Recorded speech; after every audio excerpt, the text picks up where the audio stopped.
So now we have to see what is static and non-static.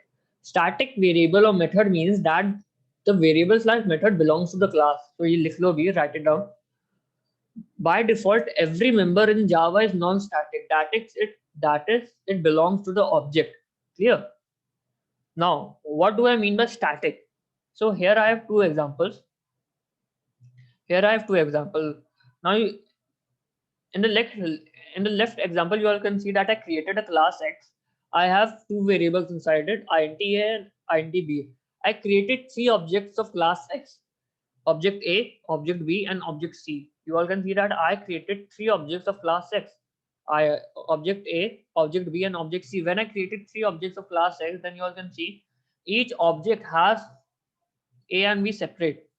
I can initialize separate value to A and B in all the three. So in object A, the value of A is 5, the value of B is 6. In object B, the value of A is 22, the value of B is 20. And in object C, the value of A is 6 and the value of B is 9.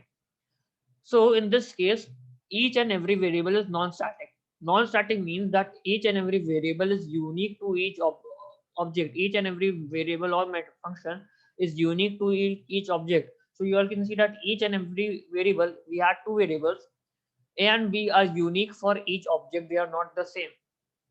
If we define a variable or function as an object, that means that variable belongs to the class. That means that variable belongs to the class. So in the right example, you all can see that I defined A as static. When I defined A as static, that means A belongs to the class and it is shared among all the objects. A A belongs to the class and it is shared among all the objects. So I define static int A. It means A is shared among all the objects. So whenever we'll create an object, I in this case also I created A, B, C.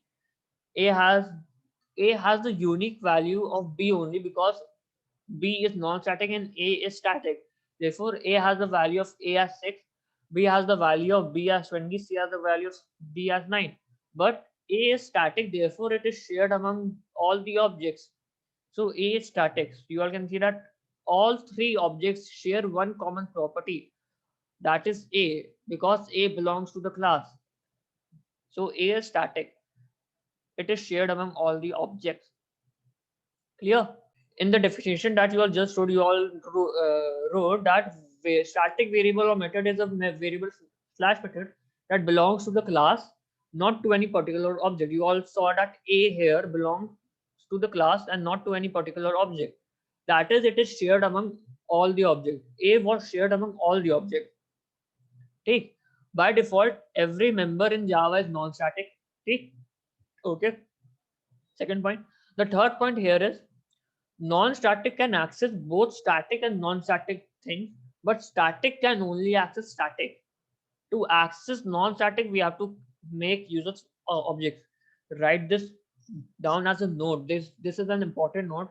And non-static can access both static and non-static, while static can only access static things. Now we'll see what do I mean by this in this example. Here we have two things.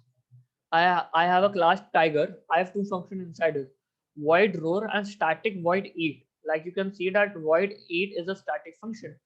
Void eat is a static function. It means this function belongs to the class itself. Clear?